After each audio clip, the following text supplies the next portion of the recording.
레위기 6장 8절에서 23절, 1장 1절에서 6장 7절까지에서는 구약 5대 제사의 기본 규례에 대해서 다루었습니다.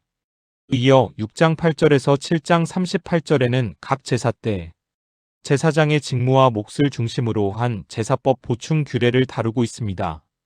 그중 본문은 번제와 소제의 보충 규례입니다. 먼저 번제의 보충 규례는 제사의 순서와 제사장의 복장, 그리고 제단 위의 불관리법과 번제단의 재관리법 등에 대해 다루고 있습니다. 이어 소제의 보충 규례는 일반 백성의 소제를 드리는 법과 남은 소제를 먹는 법, 그리고 제사장 위임식 때의 소제를 드리는 법에 대해 다루고 있습니다. 신학적 관점에서 볼 때 번제단의 불이 꺼지지 않도록 본문에서 명령하시는 것은 하나님 임재의 표지와 은혜의 지속성을 상징하는 것으로 볼 수 있습니다. 또한 제사장이 아침마다 장작을 더하고 죄를 치우는 수고는 구원 은혜를 기억하며 끊임없이 하나님께 나아와 지속적 예배의 삶을 요구하는 것입니다.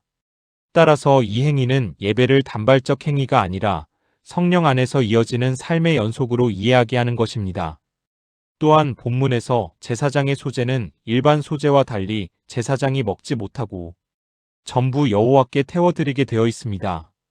이는 제사장이 제물의 일부로 생활을 유지하는 다른 제사와 달리 자신의 소제에서는 아무 몫도 취하지 못한다는 점에서 남김없는 헌신의 상징인 것입니다.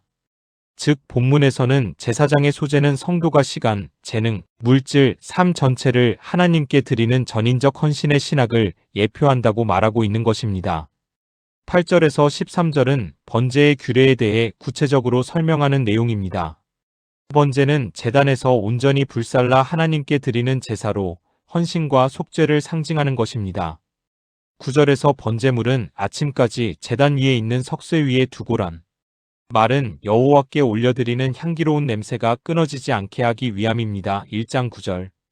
이 일이 가능한 것은 불이 단 위에 항상 피워져 있었기 때문입니다. 그러므로 번제에서 중요한 것은 번제를 드리는 제단의 불이 꺼지지 않도록 지속적으로 관리해야 하는 것입니다. 한편 구약 성경에서 옷을 입는다는 단순히 의복을 걸친다라는 의미만 갖는 것이 아닙니다. 특히 본문에서와 같이 입다라는 뜻인 라바쉬가 사용된 경우에는 어떤 자격의 획득이나 직분, 영적 상태 등을 나타내기도 합니다. 즉 제사장이 입은 세마포 옷은 영적으로 정결치 못한 자는 결코 제사장의 직분을 행할 수 없다는 것을 상징적으로 보여주는 것입니다. 신약 성경에서는 구원에 동참하여 그리스도와 더불어 동행하게 될 성도의 모습이 이처럼 정결한 옷을 입고 있는 것을 상징적으로 묘사하면서 이와 같이 정결한 옷을 입을 수 있는 것은 바로 그리스도의 피가 우리의 죄를 흰 눈과 같이 깨끗하게 씻어주셨기 때문이라고 히브리서 10장 22절에서 말하고 있습니다. 한편 13절에서 불은 끊임이 없이 제단 위에 피워 꺼지지 않게 할지니라란 말씀은 하나님의 임재와 관계를 지속적으로 유지해야 한다는 상징적 의미를 담고 있는 것입니다. 불이 꺼지지 않게 하는 것은 단순한 물리적 행위가 아니라 하나님께 드리는 헌신과 예배가 끊임없이 이어져야 함을 보여주는 것입니다. 이 규례는 오늘날 우리의 영적 삶에 중요한 교훈을 준다고 볼 수 있습니다. 즉 우리의 삶이 하나님께 드려지는 산, 제사가 되기 위해서는 예배와 기도가 지속적으로 이루어져야 한다는 것입니다.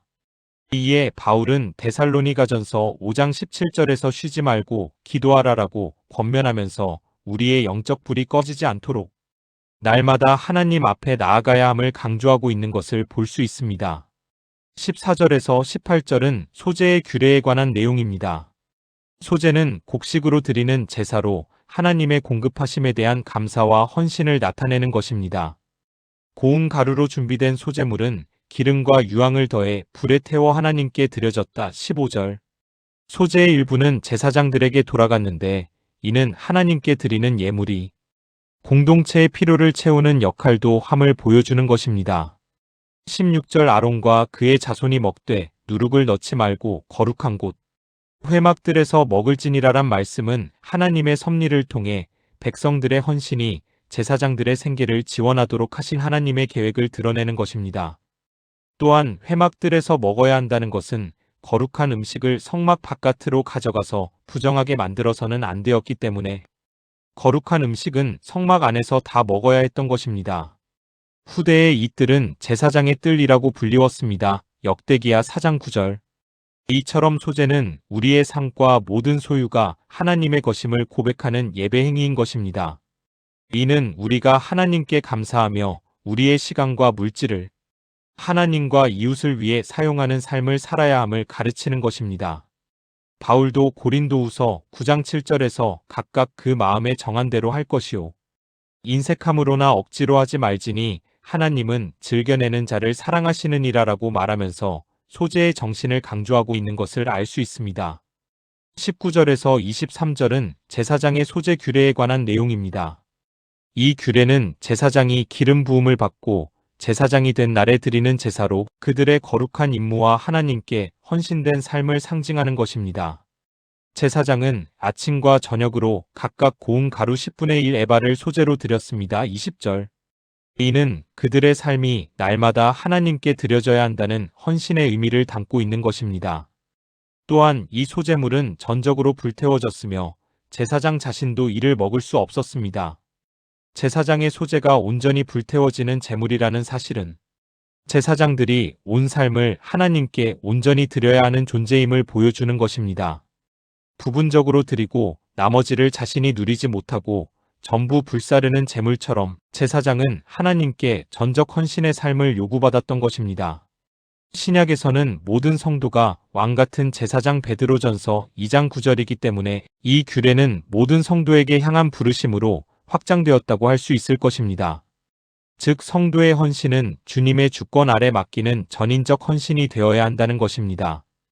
바울 또한 로마서 12장 1절에서 너희 몸을 하나님이 기뻐하시는 거룩한 산 제물로 드리라. 이는 너희가 드릴 영적 예배니라라고 말했습니다. 오늘 본문을 오늘날 우리에게 적용하면 하나님이 피우신 구원의 불을 꺼뜨리지 말고 그리스도의 제사 안에서 제사장으로 부름받은 성도가 온전히 자신을 하나님께 드리며 살라는 부르심이라고 할 수 있을 것입니다. 따라서 오늘날 교회는 예배의 불이 꺼지지 않도록 말씀과 기도, 성례와 공동체를 소홀히 하지 말아야 하고 제사장적 사명에 합당하게 세상 가운데 복음의 증인과 중보자로 서야 하며 각자의 자리에서 자신을 산 제물로 드리며 삶 전체를 하나님께 향기로운 예물로 올려드려야 할 것입니다. 이 시간 나는 과연 나의 삶을 하나님께 향기로운 산 제물로 드리고 있는지 한번 생각해보는 시간이 되었으면 합니다.